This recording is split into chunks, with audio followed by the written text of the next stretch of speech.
Can you just kind of address what the culture is like in that wide receivers room? It seems like you guys have to be unselfish, and maybe that's not something that to some wide receivers comes naturally. Yeah, I mean, I think it's kind of something that we started early on in the summer. I mean, we knew that we had so much talent in the room, like I've kind of elaborated on many times. And we just kind of wanted to take an unselfish approach, really. I mean, we try to just get better at as much stuff as we could, and one of those main things are some of the more unselfish things. And the fact that we've gotten so good at those is just kind of that's what's become apparent throughout the entire room, really. And Urban said that they've been saying a lot of great things about you the last few weeks, but was it nice to know that they made a deliberate choice to try to get you the ball in the end zone as a reward? Absolutely. I mean, yeah, it felt really good, and at first it was a little frustrating not getting those first couple, but I finally got in, and that was kind of a relief, and finally getting in that game, and I don't know, just happy I got in the end zone again. How often since then have you heard about that catch? Quite a few times. Yeah. I mean, I got a text from my high school coach and a whole bunch of friends from back home, and obviously my mom's birthday was actually the day before, so she said that was a good birthday present. So I don't know, it's just assortment of people, I guess.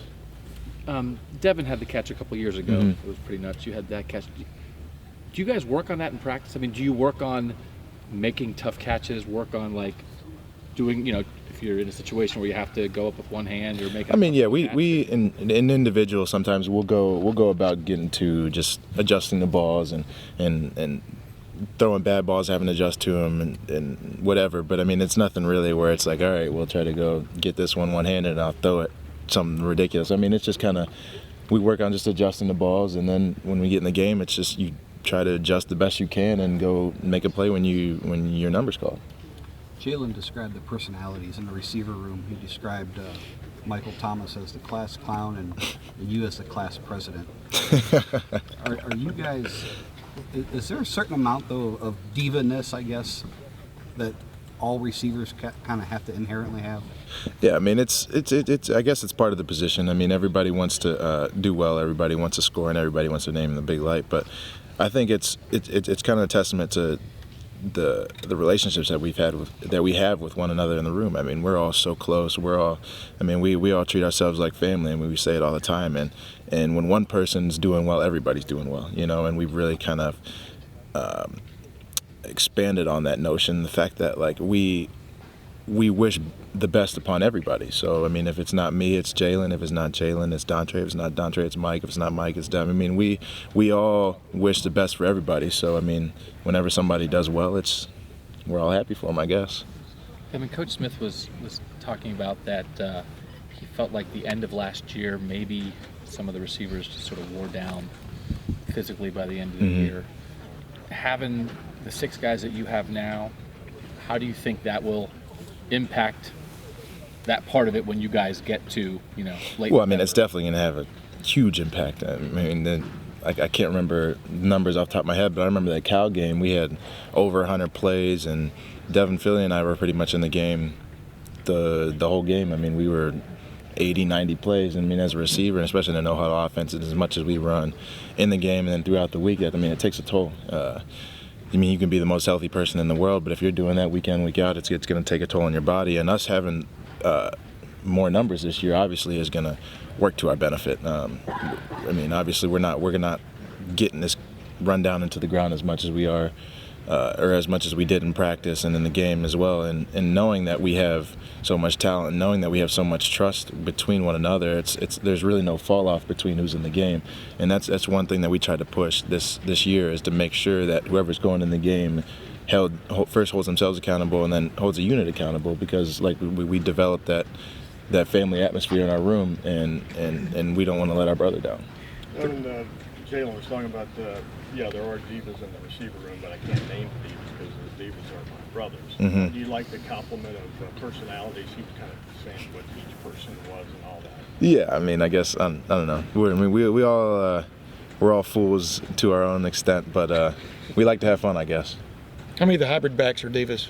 How many of the hybrid backs are divas? I mean, I don't know. Hey, Evan, have you watched? What is it like to see a play you make? Make the highlight reel. I mean, be in the top 10 list and stuff. I mean, how cool was that? I guess on Saturday night, Sunday.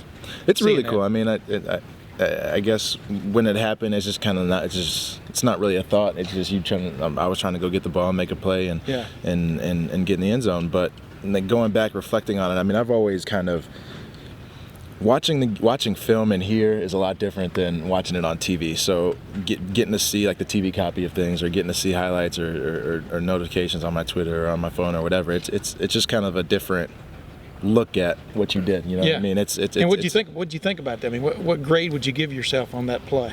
I guess I'd give myself an A. Yeah. And how many times have you done something like that? Maybe in your mind, or have you practiced? I mean, you always picture doing tremendous plays in your mind, and that's one thing I worked on this year, is just really trying to imagine before the game even starts, just me making plays on whatever play or whatever concept's called, whatever play it is, and then when the play's called, it's just a matter of going out there and doing it. You've already done it in your mind. You've already repped it in your mind 100 times. So when the ball's up in the air, it's just like, all right, well, I got to go get it to kind of fulfill what I've already thought of and what I've already imagined. Was that one of those? Because it looked like you were just so in control. One hand grab. How's that called? Pluck and tuck with one hand. I mean, I guess so. Yeah. I mean, how many times have you seen it since it happened? Quite a few. I mean, it's.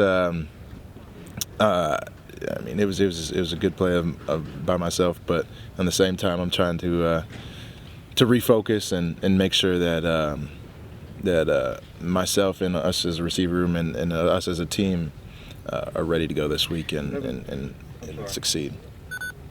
You got to jump to get in sometimes. Did you go to Penn State as a little guy when your dad was on? No. Maybe, but I'm not really. I don't know. I can't really remember that far back. Possibly.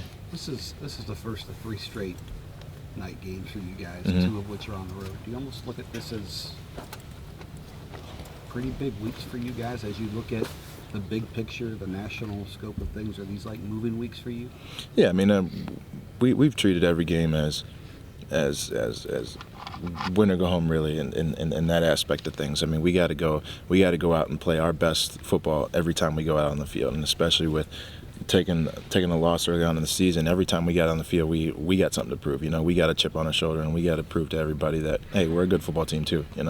So this week especially, I mean, we got to go out there and show that, hey, we're a dominant team as well, and then we're going to do that the following week after that, and the week after that, and the week after that, until the season's over with. So I mean, it's just us proving and showing everybody that, hey, we're a really damn good team too. So watch out. These are the 2 more weeks where questions. there's more people watching. Mm-hmm. Primetime games on ABC. Mm-hmm. You can sway more opinions, I guess.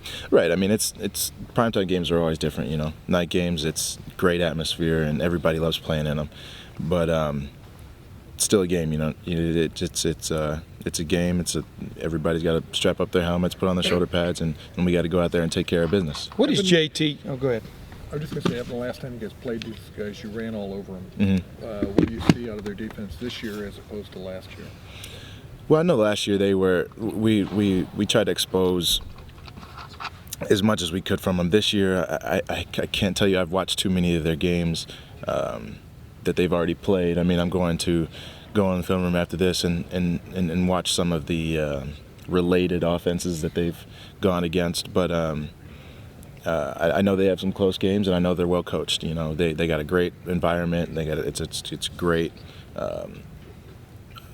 program, and I know that they'll be well coached, and they're going to be hyped up and ready to beat us. So we know that we got to be on our best game, and we know that we got to take care of business. Evan, you're a grizzled veteran, and you've got a quarterback now as a redshirt freshman making his 7th start. How far has he come along in getting y'all's respect, your attention, et cetera, and how does he operate in that regard? I mean, well, in terms of getting respect, it's with JT's type of personality. I've always been one to commend him on it, because it's almost like he demands respect. He's so mature for his age, and that really shows with his play. He struggled early on, but now that we're in a rhythm, now that we're clicking, it's just JT's out there as a leader of our offense, and it's kind of a reflection on his personality. Yeah, yeah. By the way, it took him a while to find even your force field on Saturday. I mean, they were trying to get the ball to you. Did you guys talk about that at all? Yeah, I mean, it was just a different number of things that happened and did or didn't happen, and then finally we connected. So it was good. Thanks, man. Evan, Yep. thank you very much. Cool. See you.